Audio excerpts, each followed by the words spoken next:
Here I am. Well, guys, I don't know how to say it, but Matt's not here. He's sick. So hope he gets to feeling better soon. I'm flying solo, so this is going to be nice and weird. But luckily, who we have on tonight is somebody I talk to quite a bit anyway, so I don't think it'll be too wild and crazy. But you guys know it's your world. We just get to live in it. That's the night that we're on. One of my favorite nights of the month now. We do this monthly, so if you guys haven't checked out the other episodes, make sure you go back and check those out. They're a lot of fun, and we just get into the brain space of the different creators. So it's, like I said, one of my favorite nights. Let's go through just some quick house cleaning stuff. If you guys haven't checked out our Buy Me a Coffee, it's basically like Patreon and Ko-fi had a baby. buymeacoffee.com/beardsandcomics, and you could either just one time buy a coffee or you can do a membership.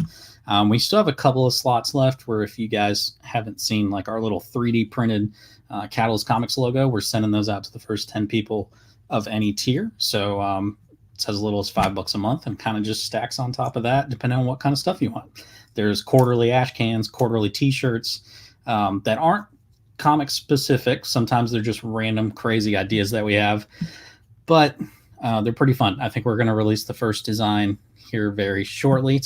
A couple other things just to note: if you guys are in the Greenville, North Carolina area on August 7th, I should have put the other slide on here, but August 7th, then they are doing Greenville, North Carolina Comic-Con. This is our first Comic-Con back since COVID shut everything down. So we haven't been to one since 2019. So this should be pretty fun. And we are hosting a Creating Comics panel, Matt and myself. So it's going to be like a Beards and Comics podcast live recording at a Comic-Con. And we're going to go through from initial concept to finding consumers. And we'll even get to touch on stuff like this, which is our newest news. If you guys haven't read the press release, we did sign a distribution deal with Maverick Comic Distribution. They have everything that we've put out so far, and we did go ahead and sign with them to do some of our upcoming stuff. So that'll cover Tilt 4, One Last Job 2, and then when we get to trades, all that kind of stuff. So if you're a creator and you're looking at getting distributed, they're open to submissions. Go to maverickcomicdistro.com and fill it out. If you're a shop and you're looking to get some cool comics, we launched with 3 publishers. It's myself, Sovereign Comics, as well as Ovation Comics. Some great titles, and working with Maverick has been wonderful. They really put the store first and the creators first. The guy that runs it actually runs a shop, so he's not going to mess around when it comes to sending you guys banged up comics, and you guys know what I'm talking about if you're a shop owner. But so make sure that you guys go check that out. It's really cool. But let's get into the meat of the program, because we are here to talk with Karla Nappi, and you guys should know her series Duplicant. So let's get into it.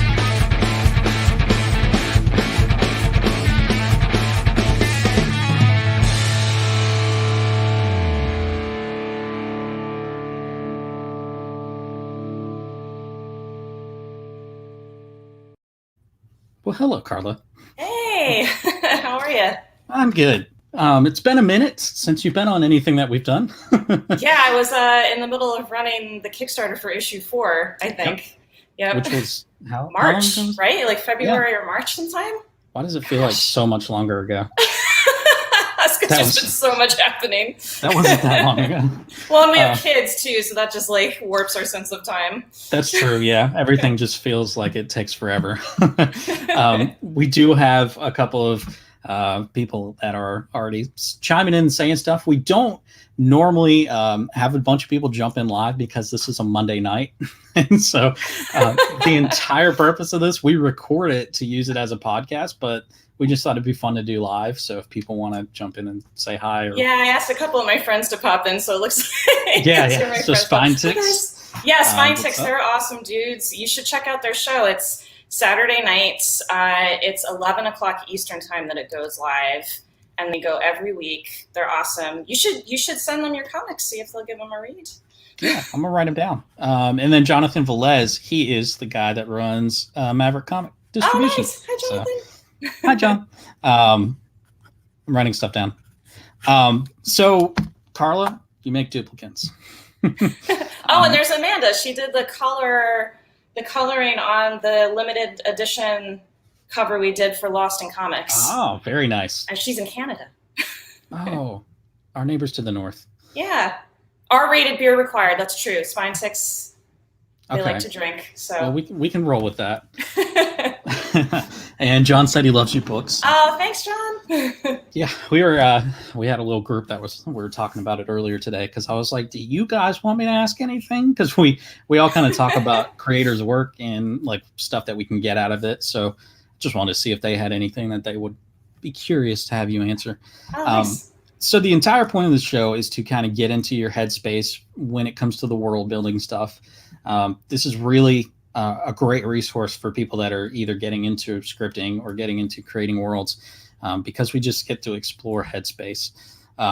So it's, like I said earlier, one of my favorite nights of the month now. So we're going to start off and just tell us a bit about Duplicant and set the scene for where we're kind of dropped into the story in the first place. In the first issue?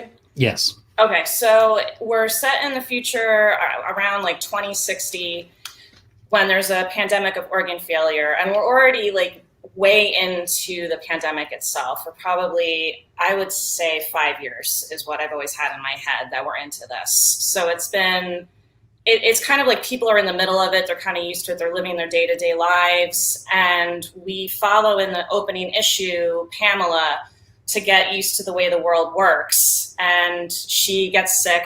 Her lungs have to be replaced. So we see this world that she's been thrown into where she doesn't have a choice whether she gets these organs or not.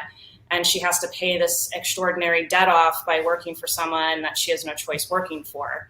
So it's not a good situation, and things go from bad to worse for her. And so she seeks out Matt Travers, who's the scientist that created these duplicant organs, and he meant them to be something good. And they got turned around by the company he worked for into something not good. And so he's trying to help her, but at the same time, he's also trying to find a vaccine, and his vaccine efforts keep failing, and he's not totally clear what's going on that end either. So he's got like two sort of mysteries going on at the end of the first issue. Why are his vaccine efforts so difficult? Like, we're 5 years, an estimated 5 years into this. Why hasn't he found a vaccine yet?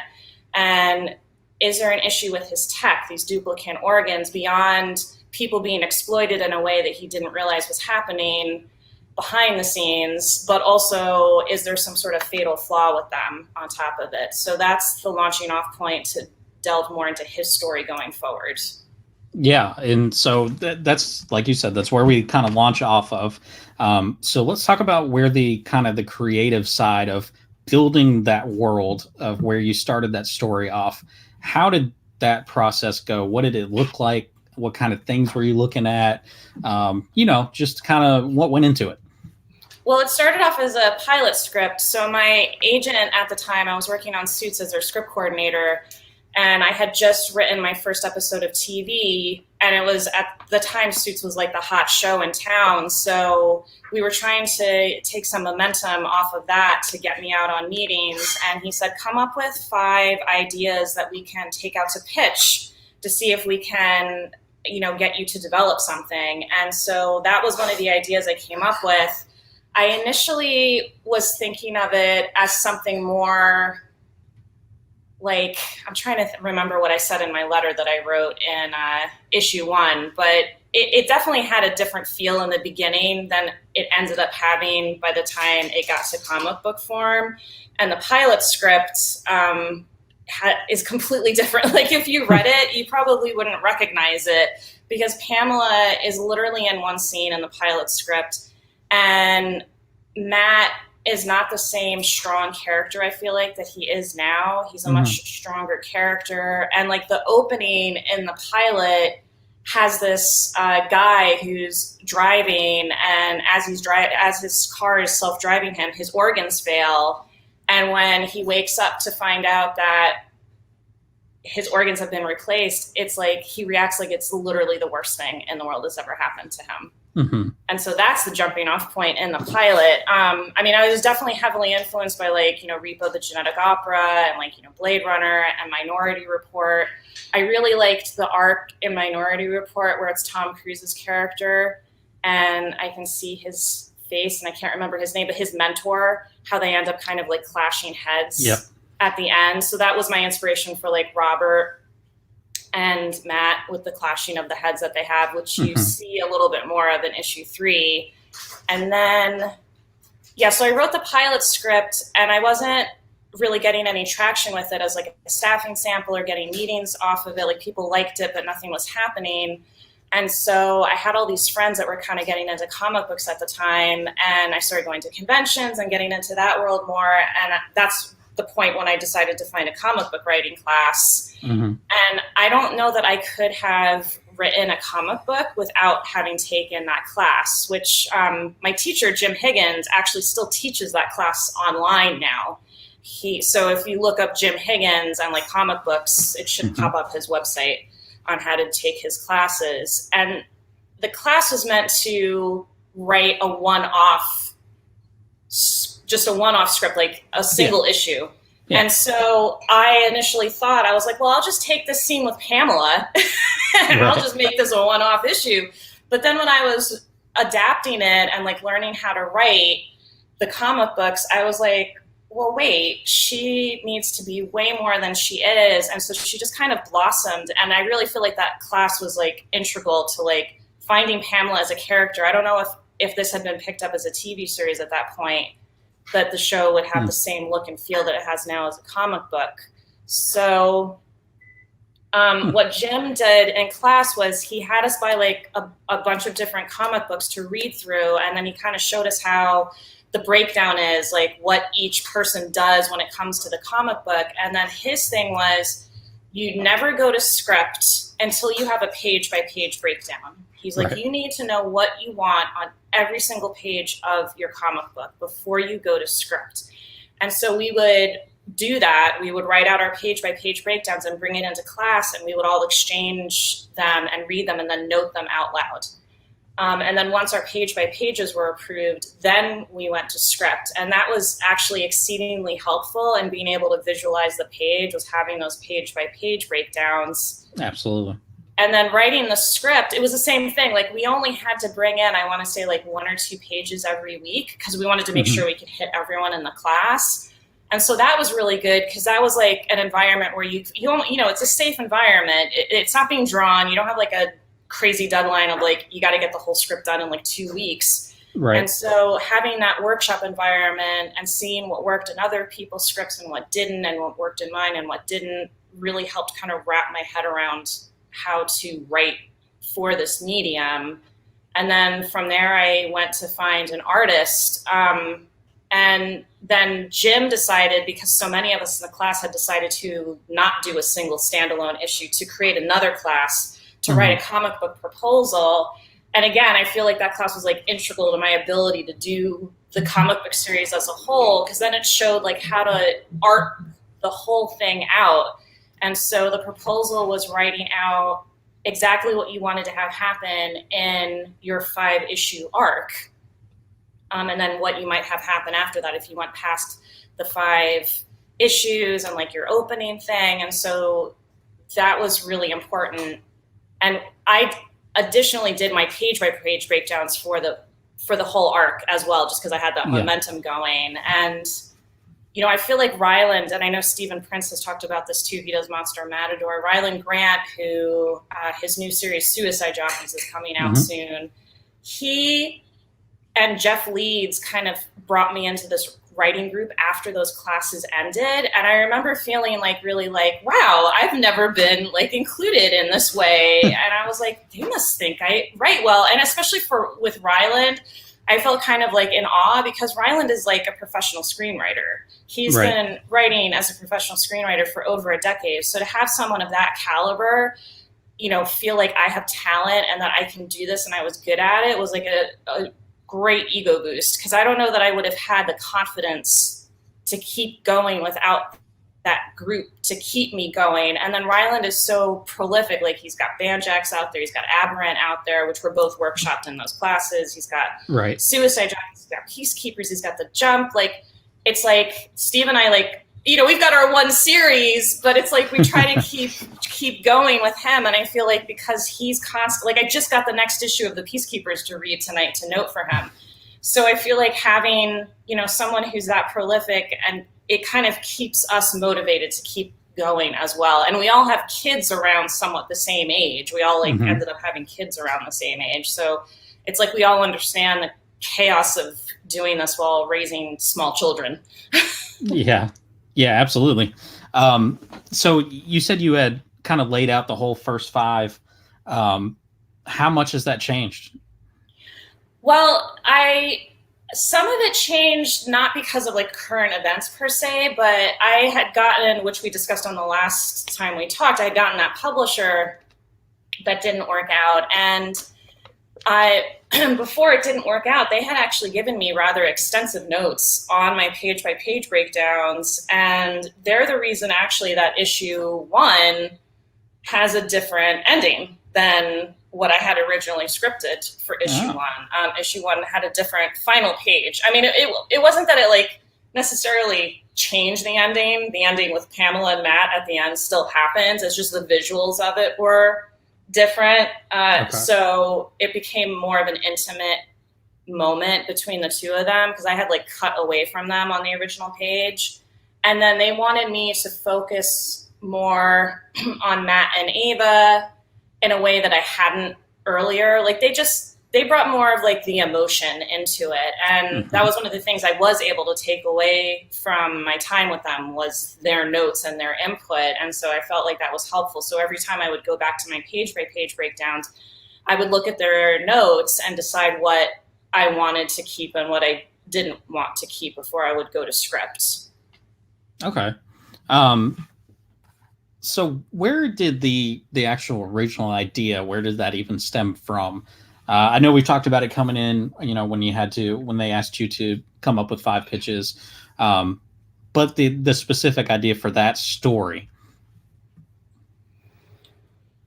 I just remember, like, I have a very strong memory of sitting at my little desk.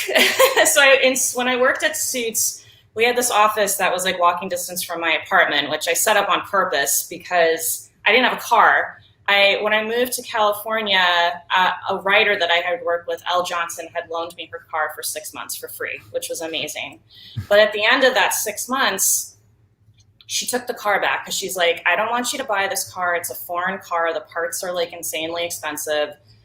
And I couldn't afford to buy a car. So when my job with Suits was going to continue after the first season did so exceedingly well, and we knew we were coming back, and my boss was like, I'm going to give you an episode, which was like, what? Because he hadn't even read me. Like, Aaron hadn't read me yet. And like, I was, my now husband at the time, we were going through like a messy breakup because he didn't want to move to California, but, obviously got back together. So it's like all these things. So I was like, well, I got to live near my job because trying to make that, it's not that it was a long commute, but the buses in California are just not reliable. And I could walk the 3 miles, but I was like, no, I'll just move. And then I can walk to work and come home and walk my dog and everything. And I just have this strong memory of like being in Suits. It was the 2nd season.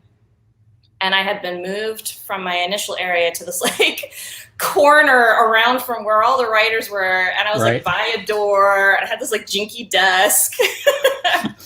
And, it's like in between like all the stuff I was juggling on Suits, like, I would help out with like notes when they broke off into a second room and like, proofing the scripts and the clearances and all the other stuff I juggled. It was like in the middle of that, I still had to come up with these 5 ideas for my agent. And, I knew that I really loved the idea from Repo the Genetic Opera of Repo Men. Not any relation to that movie because I haven't seen it, but that idea of like, there's organs that someone else owns and they have to be taken away if you don't pay the debt. And I found that really fascinating. And when I tried to break it down to figure out how that would work, so, it would obviously be my own and I wasn't like ripping off Repo the Genetic Opera, I went down a bunch of different roads. Like I initially thought it might be like limbs, I thought maybe like the scientist wasn't like a good person.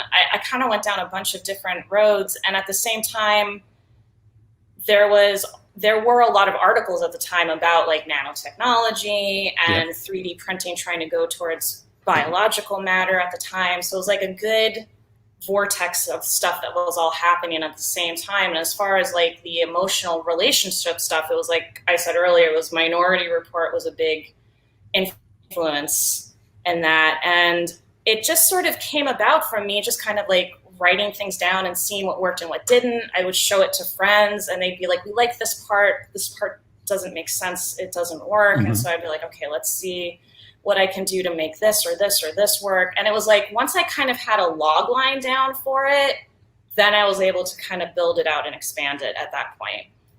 Okay.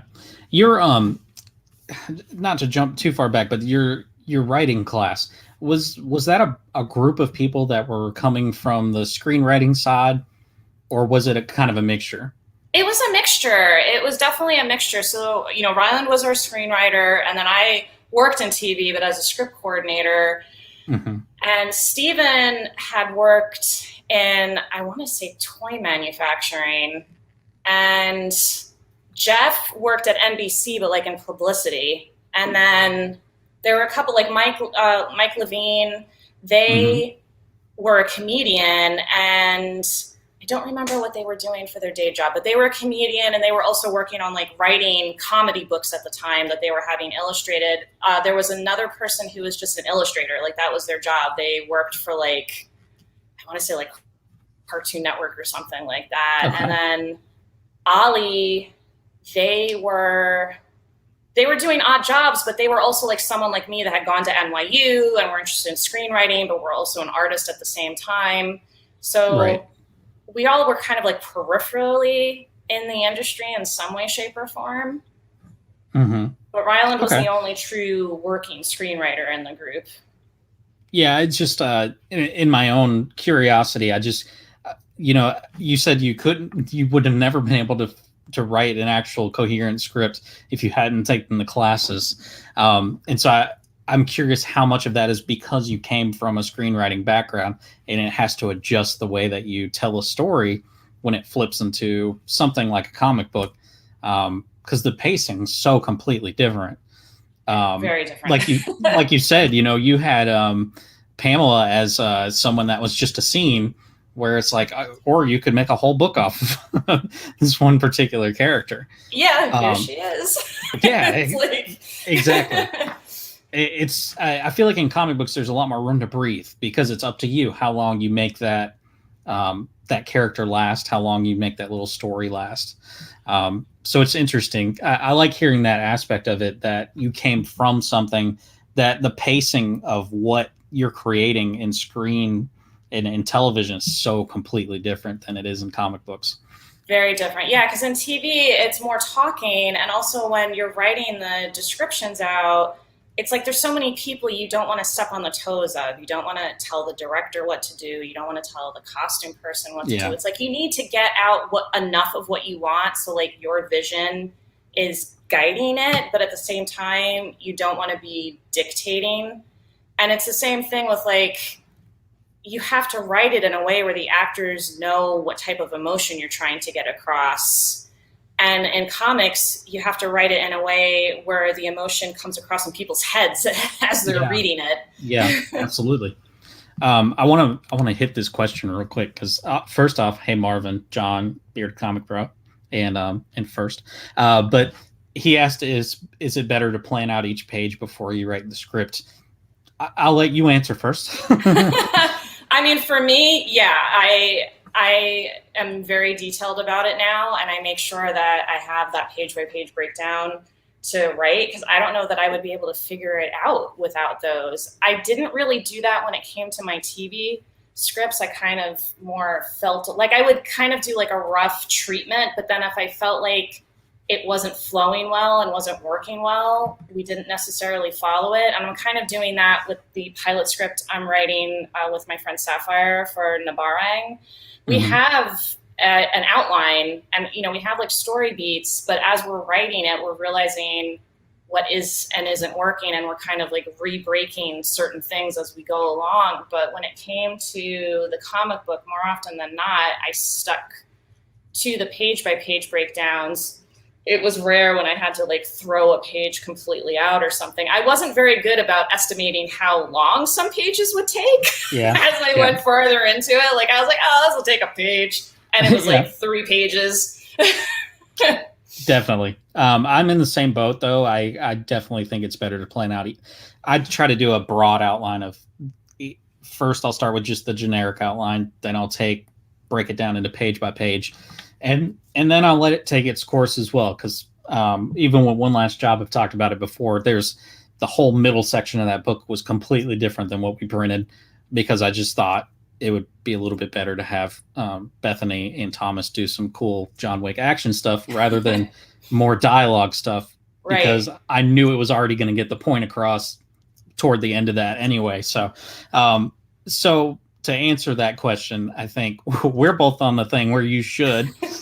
So I don't know. I mean, I know the person that's asking it, they're working on their first comic book. Oh, okay. And, it's about to go to the artist. So. Oh, nice! Congrats. Yeah, it's a big step, man. So I'm excited for that as well. And I appreciate you asking a question. So I want to talk about the scientific part of your book. Because there's a lot of science. There's a lot of science that's wrapped up in there. How much time went into the building the scientific side of your world? I would say for the script, there wasn't a whole lot. Like I read a lot of articles at the time that influenced what I did in the script. And I just remembered, so the pilot script, when it's broken down for the comic book, of course, adjusting for the things I changed with adding Pamela and everything, the 5 issues basically encompass the pilot script. Mm-hmm.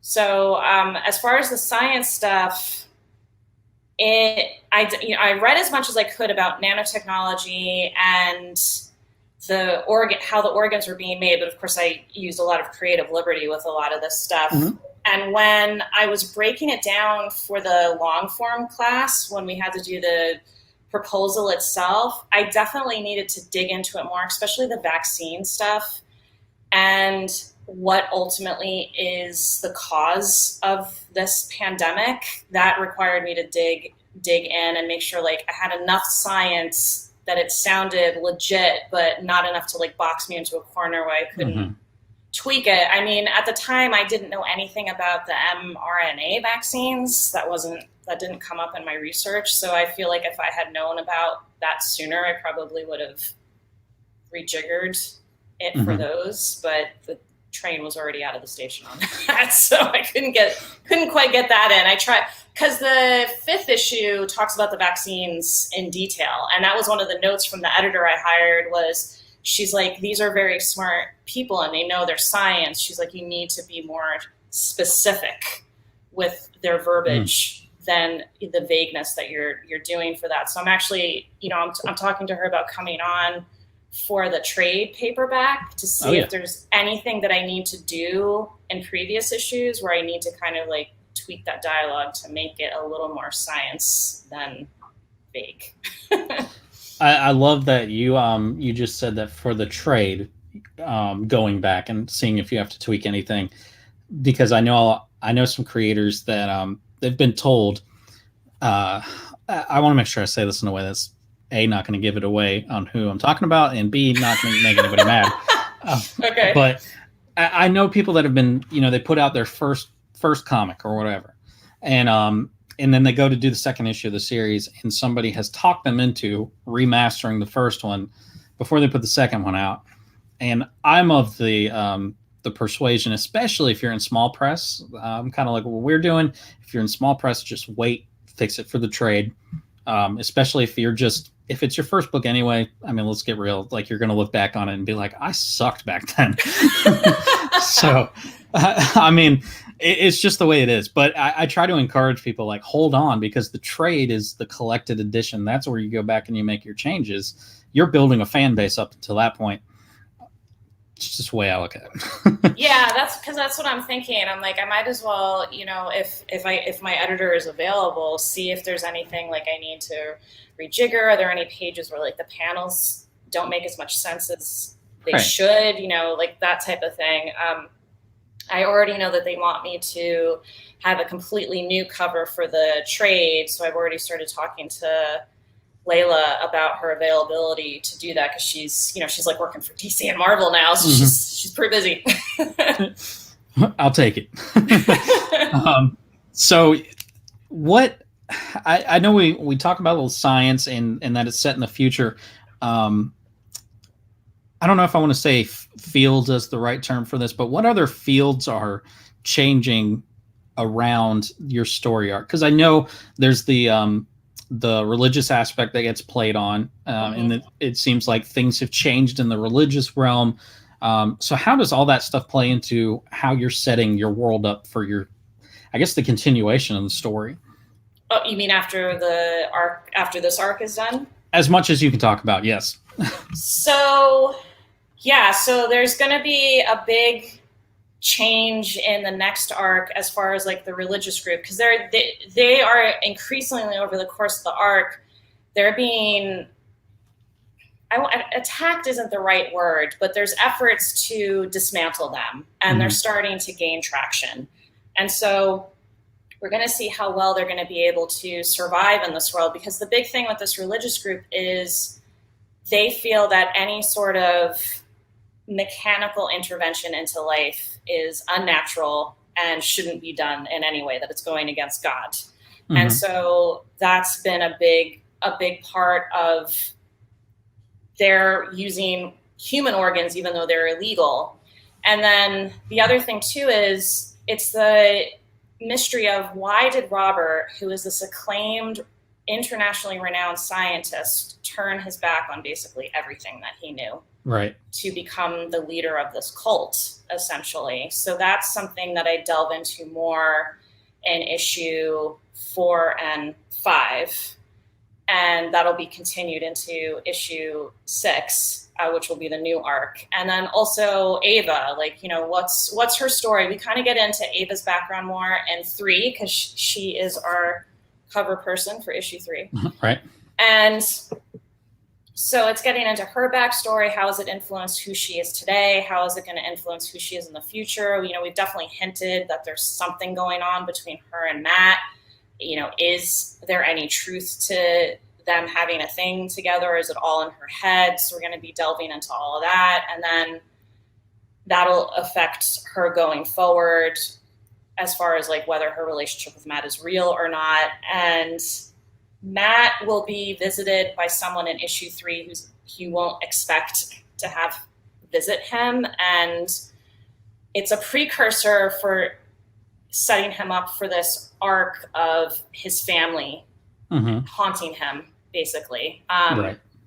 And how much that's influencing everything that he does going forward, how much that influenced what he did in the past. Is he holding them too close? Is he not to get too, like, I guess, metaphysical, I don't know if that's the right word for it, but is he holding them back from being able to move on, basically? Right. Okay. And that's perfect for what I have next, is where did the idea for Matt as a character come from? How did you build that character to be what he is in the books now, as the central role, his personality? What kind of came together to form that?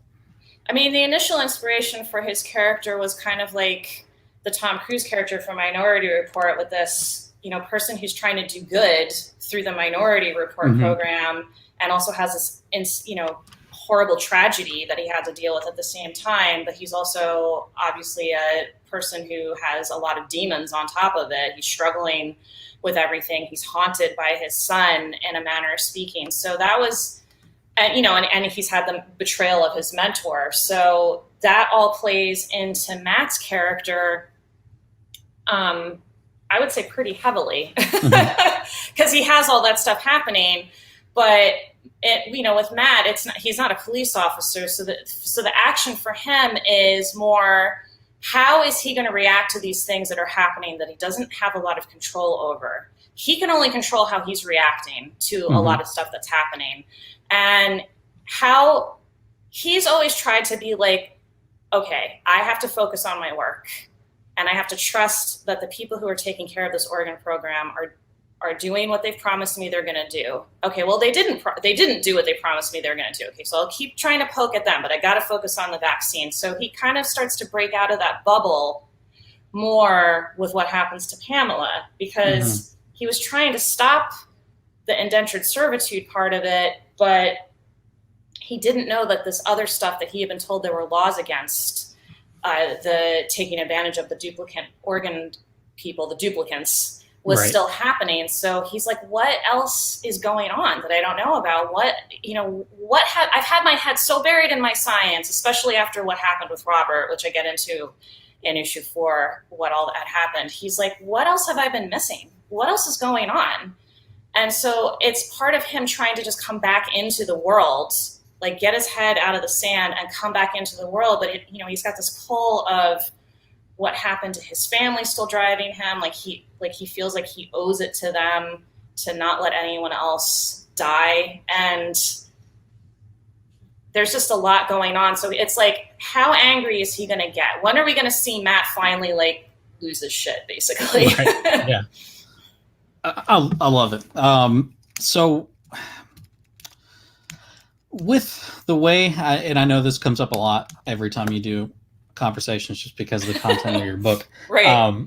But with the way things are now, like how, with everything that's gone on in, the last year and a half, how do you feel about your story that predates all of it? How do you feel about the story and even some of the elements of it that kind of coincide with different things that are going on? I don't know what you get out of that, but how do you feel about that? Well, it's weird because like things are changing so fast in some ways. So obviously it was a much different world we were living in when the first issue came out through my Kickstarter. I was literally fulfilling the first issue during the lockdowns. Right. And so I was like, is anyone going to want to keep even reading this after this? Like, what's going to happen? And so I was pleasantly surprised when the second, not the second issue, because the first one was the first 2 issues, but I was really pleasantly surprised when the third issue Kickstarter just kind of ran itself. It did really well, and I didn't have to like kill myself. I was like, all right, that's awesome, knock wood, that looks great. Right. But things had changed by the time the 4th issue Kickstarter came out, and that one was a real struggle, and I was struggling mentally at the time too. So I really was like in this headspace of everyone hated issue 3. Oh, yeah. No one likes my work. It's total crap. That's why no one's coming back to back issue 4. Like I got caught in my own head, which wasn't good, because then I really feel like I struggled mentally with being able to just write issue 4 and then especially write issue 5. Like I put off writing issue 5 for such a long time because the issue 4 Kickstarter was such an emotionally draining time for me. Like we didn't hit our goal until the night before, and I had to check out of the Kickstarter a couple days ahead of time because my cousin had been killed in a hit and run. Right. And I just was like, I just can't. Like I just feel like it felt weird and uncomfortable begging people for money right after my cousin had died. And so, I had other people that were trying to out there be like getting the word out, but there was just so much going on at that time. Like I had other stuff in my life going on at that time, but it was just, I really had a hard time writing issue 5, and I had to kind of get out of that negative headspace to be able to sit down and write it. And it felt like once I was able to sit down and write issue 5, it came out really quickly. And I think it's one of my strongest issues yet, but like, I still feel really worried about issue 4 just because it was created during such a fraught time in my life. Yeah. It's everything happens in seasons, like as far as creators. Yeah. And it's one of the things that I actually enjoy. I didn't know it until I started doing the articles and columns that I do write. But I didn't know how much I would enjoy talking about creators' headspace, mental space, and how much that matters. So like not a lot of creators will really even open up about getting into bad headspaces and having to battle through that when you're creating, trying to, especially as a writer, trying to force out a script when, you know, everything's kind of falling apart around you. Yeah. Well, Because and that I stuff got falls on your deadlines. shoulders. Well, exactly. I was, Right. I've got like the deadline. So I was like, all right, like if issue 4 doesn't fund, I still have to make it happen because I have a publisher now and I have deadlines. Yeah. You know, Mariana was getting worried in Poland because she's just like, where's issue 5 scripts? Like, where is it? And I mean, she usually takes 6 months to do like a 23-page script because she does everything. Mhm. And she has to hand it in by like the beginning of October, I want to say. Mm. And she only got it like in June. And it's 34 pages. So it's like, she's got, you know, and I felt bad about that. And that was part of the thing that was making it worse. I was like, I really got to sit down and write because I'm shortening the time she has to work on this. Mm-hmm. I really got to sit down and write. It just was really hard. I ended up having to do it on a weekend because by the time my husband gets done with work and I'm fried from, you know, trying to just be present for my son all day and like the chaos of the world and everything else. And I just wasn't able to get into that headspace during the week. And so I had to just take like a Sunday to just have nothing else to do but that, to just be able to sit down and actually crack it and get moving forward. And then the visuals just came to me pretty easily after that, thankfully. There's actually a lot of, I feel like, really beautiful imagery that I know Mariana's going to kill in this issue because she's just so talented. It's awesome. And a lot of that, you know, comes from getting that point where it's finally, you can sit down, shut everything else off. Like you said, you know, that script kind of came out quickly. And I find myself in that same, especially after, if I go through a bunch of stuff, just in life and in general, then when I finally get the opportunity for everyone to leave me alone and just like sit down and write, that's usually when someone like you said, it has even some of the more emotional stuff, like all that kind of stuff, it just kind of falls out. And I don't know, that's usually where your strongest stuff does come from, because it's the whole storytelling process this is an extension of us. Like every story we tell, it's just an extension of who we are. And so that's why we battle ourselves so bad when our Kickstarters don't fund on, you know, day one or whenever. It's soul crushing. I hate to say it like that, but it's like, yeah. And coming from somebody that's, you know, we're not even in the same realm of backers and stuff like that. It's still, I recommend every creator does a campaign, whether you want to or not. I think every new creator should try, because then it puts you in a whole other new camaraderie with people, because absolutely, we all struggle together. Yeah. Dan, hey man, this is, you know, maybe it's one of those things where it's good that you and I are on, because we both have kids. And we too. We both have kids, and they're about the same age, right? Yeah, mine just turned 4 in June. Wyatt turns 4 in October. There you go. But yeah, Dan, any suggestions for balancing life and creativity? It's definitely been harder since the pandemic, because before the pandemic struck, I had actually worked out this like great system that literally fell apart the second the lockdowns happened. So my in-laws would come in one day a week to watch Wyatt, and I would go to the local Dunkin' Donuts because that's the closest coffee shop we have, and I would sit there and I would work for like 3 or 4 hours. And so, you know, if I didn't want to work at night when Joe got done with work at like 8 o'clock or sometimes later, it wasn't a big deal. And, you know, another thing which I think deals with moms more than dads is, at the time, through, I want to say September of last year, I was still nursing my son. And so that really tied me down as well, as far as like my free time, because it was like, you know, whenever he needed to nurse, I have to drop everything and take care of him. He nursed down for his naps, and he nursed down to sleep, and he nursed through the night. So I wasn't getting any sleep. And then we had the pandemic, and it was like craziness. And I had a friend that was going to be watching Wyatt once a week with her son so he'd get some socialization, and we were looking into like part-time daycare for him. Mm-hmm. And then that all fell apart, but I had already started the train in motion through the Kickstarter for Duplicant, and I was like, well, I can't stop now. Like once you have that train going, it's like you have to keep putting out the books or you lose your audience. So it was like a blessing and a curse, because it was like, well, I had to keep this going because I didn't, you know, especially once I signed with a publisher, then I especially had to keep it going. But it was like I literally had to start working at night after I was fried. And some nights Joe would get done, if I was lucky, by 8 o'clock.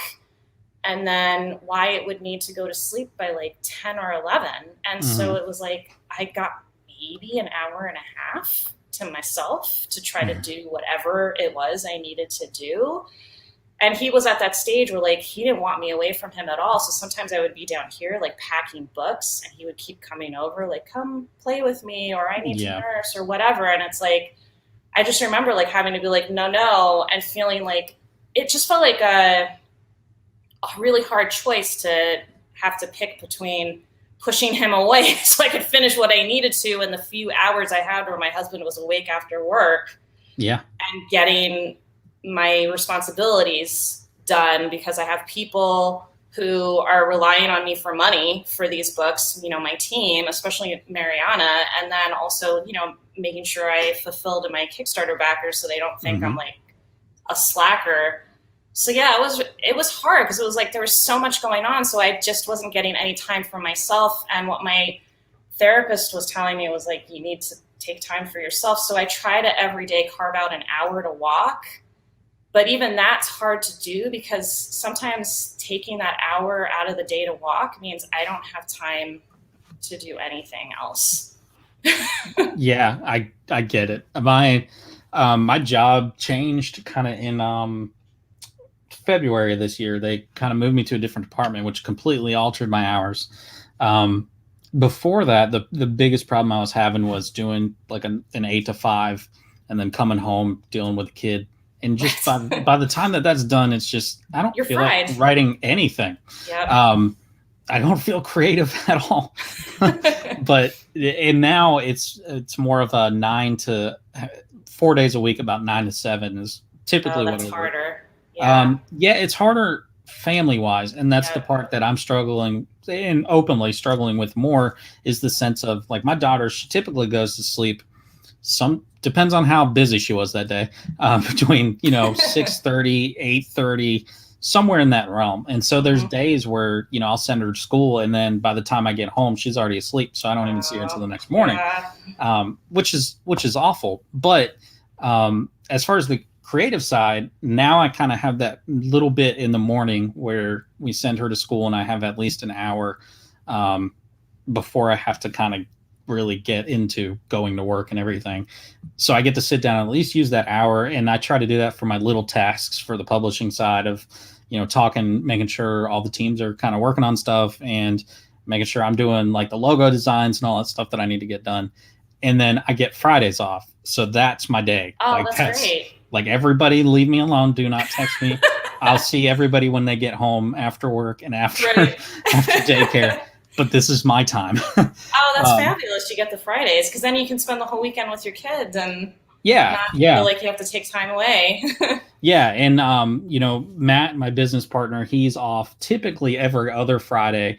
And so we can kind of sync up work days for that and kind of do all the studio stuff. So it's really, the answer to the question is just finding the time to do it. I mean, there's no rhyme or reason to it. It's just more of a, whenever you feel a spark, probably just do it. Because sometimes I'll wake up at like 3 a.m. and I'm like, I feel like I could probably knock something out right now. And I'll just do it then, because I know if I roll over and go back to sleep, I will not have that same amount of drive when I wake up. Yeah, and you might forget what you were thinking of by the morning too.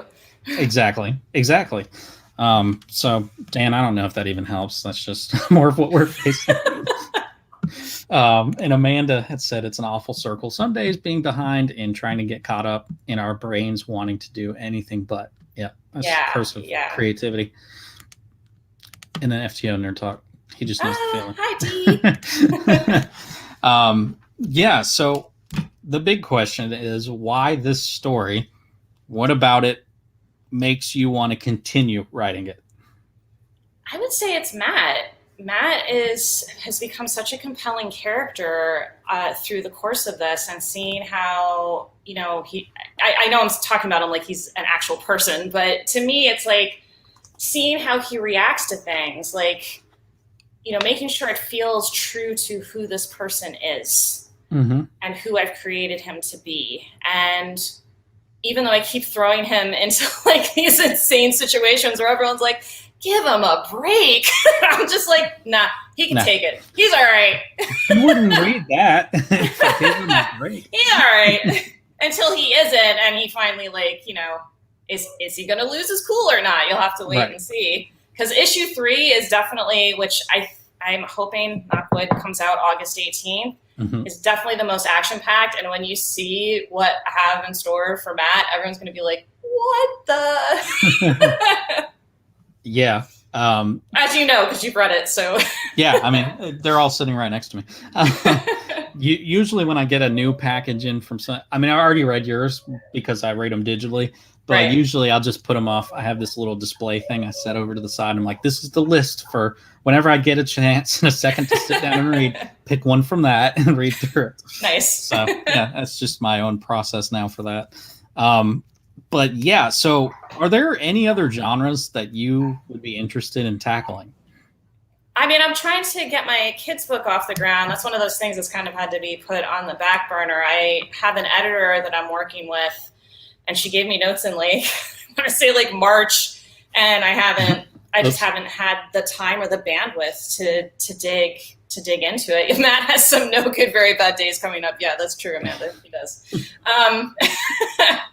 But my next story idea, I think, is going to be an adaptation of my other pilot script I did called Photographs, which is about a conflict photographer who has to deal with whether the world she's living in is actually real or not. And she has this catastrophic injury when she's on location photographing during a war. And when she comes home is during her recovery, that's when we start to delve into, is this real life that she's experiencing right now, or is it something else that's happening? In your mind, is it a ongoing, or you can do a trade, or? I think this one's probably going to be more of a trade, is what I'm thinking. But it's time and money. That's why no one ever does graphic novels, and unless you're just making bank. I want to do a comic anthology. I have this idea for a comic anthology I want to do.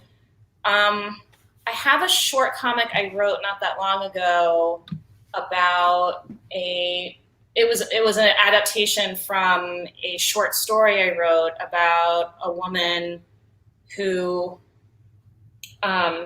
is suicidal as a child and then ends up working at a nursing home and becomes like an angel of death for the people in the nursing home who are begging her for help. And I thought that might end up being a series, but I think it works better as just like a one-off little script. But I want to try to get that into an anthology. But as far as like an actual comic anthology itself, I thought like some of these like weird but true stories, adapting them into comic books could be fun for an anthology. Oh yeah, definitely. So it's, again, time, money. Yeah, all of it. Yeah. FTO asked what created this world and why this type of world. Man, you missed the entire. I know, he came in he said he wasn't going to be able to come in until later. But why this type of world is because sci-fi has always been my jam from the time I was a little kid. My dad is the reason I got into sci-fi. He introduced me to sci-fi from a very early age. I was watching Blade Runner probably when I was 5 or 6. You watch stuff like that at that type of age. It sticks with you. I watched X-Files, Star Trek, Star Wars, all that stuff. And sci-fi's always been my most favorite type of movie next to animation. Mm-hmm. That's awesome. Yeah, I've always been a sci-fi guy too, and I don't know where mine came from because my dad couldn't care less. And my mom, she'll just watch anything. She has no. Oh, that's nice. Yeah, she does not care. So I don't really know. I again, my parents are they're a little bit older, but they were the ones that were when Star Wars came out, that was the big thing. So whether you were into sci-fi or not, Mm-hmm. everyone was into Star Wars. Well, and I think my parents said their first date was like they went to see Space Odyssey 2001. Okay. So, you know, and I mean, my mom now is like really into anything British, especially British period dramas. Those are, and British mysteries. So that's another big thing I watch all the time. And I know it sounds weird, but I think that type of stuff influences what I do as well because of the relationship stuff. Because that's all those are about, are the relationships. Yeah, my parents are all into the British stuff. That same exact stuff.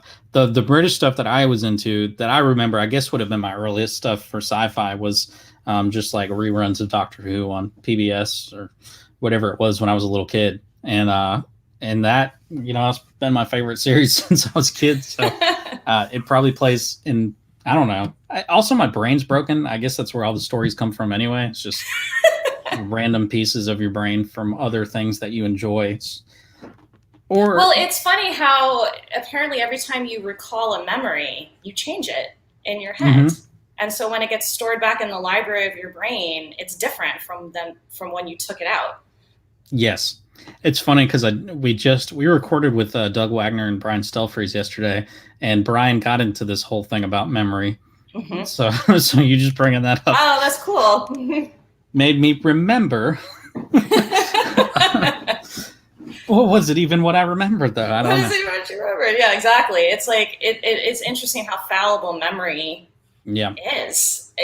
And a little scary, too, how fallible your memories can be. Yeah. What sci-fi are you watching now? Mandalorian, although I'm behind.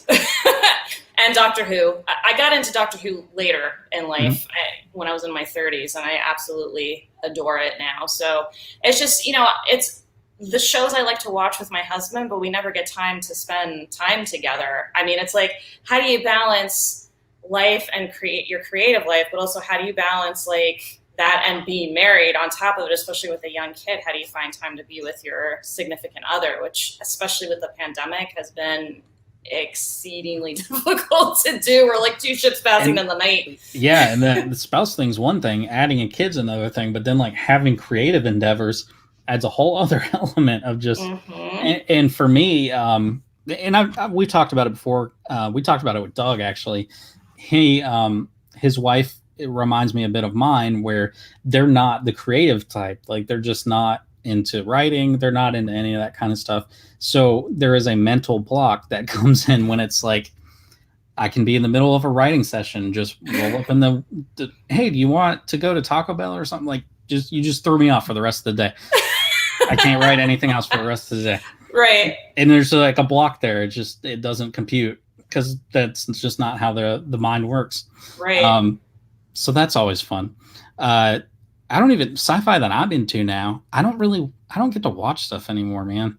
I know. I wish I got to watch more stuff. I mean, I watch like Ryan's World on YouTube because that's what Wyatt likes to watch. Okay. Shimmer and Shine. I'm all caught up on Puppy Dog Pals. Puppy Dog Pals, yeah. Shimmer. What else does he like to watch? He was into Octonauts for a while. That was like a big thing. We tried it. It never clicked with her. Puppy Dog Pals we watch almost all day, every day. Okay. Well, the other show that's in there is Full House, like the old school one, the original. Oh, wow. All right. Yeah, and he loves movies. Any like Disney movies he's really into. She's very picky about movies, and I don't know why. Only animated. He doesn't like anything with people. Oh, yeah. Unless it's Ryan's World. Real. He thinks Ryan is his best friend. Okay, that's awesome. Octonauts is sci-fi, and so is Shimmer and Shine. Shimmer and Shine is about genies who do wishes. Yeah, I know. It's making me sad now because I just don't get to watch many shows. And I forget it for like, I mean, I've seen movies, but they're like, you know, the new Disney movies, like Raya and the Last Dragon. That's sci-fi. That was awesome. I still can't get Scott to watch that. It's so good. I know, and I know I would enjoy it, but I'm not going to be the one that's like, I'll watch it without y'all. Oh, you got to watch it without them. You have to watch it without them. It's so good. And Luca is really good too. I got him to sit through it once. Yeah, she did watch that. And Howl's Moving Castle, he loves. I actually got him to sit through that. And that's sci-fi. So yeah, some sci-fi movies in there. I think I'll be able to talk her into the next Hotel Transylvania, which I want to see because the plot's great. Right. where all of them become normal humans. Oh, is that the plot now? That's so funny. Yeah, I think the I've whole only plot seen the is first one. all those dudes from the first one, like they all just become normal. Oh, that's funny. Yeah, so I don't know. It's a good cast, but yeah, Mandalorian. We've been going back through Merlin now. That's back on Netflix, so that's sci-fi or that's more fantasy, but you know, Right. whatever. What all movie, right. TV or childhood media are you passing on to yours? Oh, Star Wars. Bugs Bunny. I've already introduced him to like old school Bugs Bunny. Nice. Yeah, which I didn't realize at the time was like making him. All of a sudden, he started to make like rabbit stew, and I was like, "Where the heck did he get that idea from?" And then I was like, "Oh, Bugs Bunny." Yeah, mine is definitely Star Wars and Doctor Who. Yeah, I'm waiting for Doctor Who because I'll be excited to share that with him when I feel like he will be into it. Like I can't even get him to watch the Olympics right now. Anytime I try to put the Olympics on, he literally starts to cry. I mean, I'm about at that with the Olympics. I love the Olympics. I just don't really care that much. Oh, that's the only sports I watch is the Olympics. It's just, oh, look at these people doing great things. Anyway, I'm going to get some nachos. Some nachos for the table. Yeah. So, yeah, Star Wars, like, for me was the big thing growing up because I'm 32. So, right when I was kind of hitting that whole age was when the prequel series came out. So, that's ingrained in me. Her room, when we had her, I had her room done in Star Wars. I made some special art for it. Right. We got some of our artist friends to do sketches of the different characters. We had nice. Like Louis Small Jr. He used to do like Vampirella and all that stuff. He did a baby Ahsoka for her, and that was up on the wall. So yeah, that's what she's getting. It's still up there actually. She has 2 lightsabers over her bed. That's so cute. Fun fact: I actually know the guy who does Mickey Mouse's voice. Oh. I met him a couple of times. He's super nice, actually. You would never know meeting him and talking to him if like you didn't know that that's what his job was, if that's what he does. It's interesting. Yeah, very voiceover stuff's cool. And he's also an artist. Like he doesn't just do Mickey voice; he does art for Disney too. Oh, nice. That's cool. Lord of the Rings versus Star Wars. I can watch both of them over. I was going to say that's a tough choice. I actually think I might pick Lord of the Rings over Star Wars, though. Depends on what vibe I'm feeling. Yeah, and then there's The Hobbit on top of it. Yeah, and The Hobbit. For me, The Hobbit doesn't hold a candle to Lord of the Rings. No, like it's definitely not as good. The films. Yeah.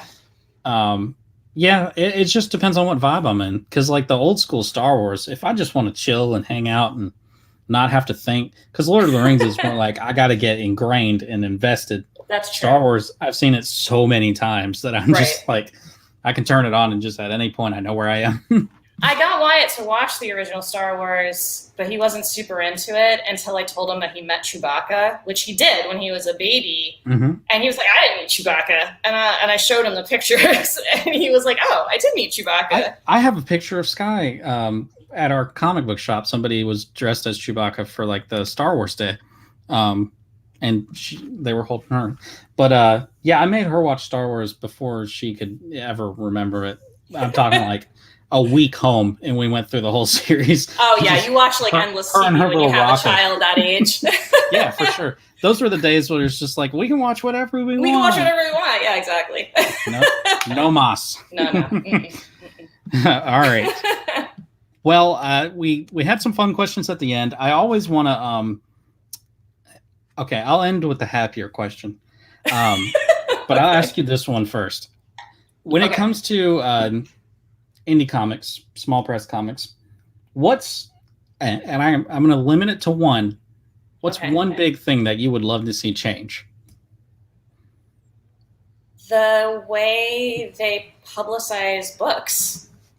I feel like the publicity end of things in indie comics is not as strong as it should be because they're putting the onus on the creators who may have literally no idea what they're doing when it comes to getting a toehold in the comic industry and making sure that they're getting an audience and continuing to build an audience on top of it. That continuing to build the audience part is where most people fall apart. Yeah. from what we've seen. We've seen a lot of people that kind of come onto the scene. They'll do a book, and it'll go really well. You know, even a campaign. Do your first campaign, goes really well. Then they put out the second one, and doesn't go as well by a lot. And then you just never hear from that creator again. Yeah. And for me, sometimes you get that second book and you're like, oh man, I can see the growth in their work. Like I can actually see that they could probably turn this into something, and then it never does. So that thought, I think, always haunts me. It's like, I wonder how many great creators gave up. Yeah, well, and the publicity is a big part of it as far as your sales numbers too. If you don't reach enough people to pre-order your book, or you don't reach enough stores to pre-order your book, it's like the publisher is going to end up dropping your book if it's costing them too much money to print it. Mm-hmm. Yeah, so there's so much stuff that goes into this stuff that I don't even think people realize when they want to get into it. And there's a whole business side to this stuff that a lot of people don't even want to approach, or they just think, oh, I'm just putting out a comic book. And you can do that and then just bring it to shows or whatever. Just it's going to suck when you realize you can't afford to continue it. Yeah, yeah, exactly. It costs a lot of money. But yeah, all right. So the encouraging question would be, what's I think we asked you this on the podcast, but I still will never not ask it. What's one piece of advice you would give to any new creator that's coming onto the scene? Don't give up, basically. I mean, I would say, you know, there's a lot that can go wrong, but there's also a lot that can go well. And you need to find your group of people that are your supporters that you can go to help boost you up and keep you going. You know, even when you're having your bad days and you feel like you're the worst writer in the world, let that sink in for a moment. Just like acknowledge that you're having that feeling, but don't let it become that being it. Like, you know, be like, all right, I'm having this moment and then I need to move on. I mean, granted, it took me a little more than a month to move on from that feeling myself, but I moved on from it, and issue 5 is being drawn right now. And that's what matters, is moving on. It's moving on. All right. So give everyone the spiel of whatever you want them to know, or where to look and all that stuff.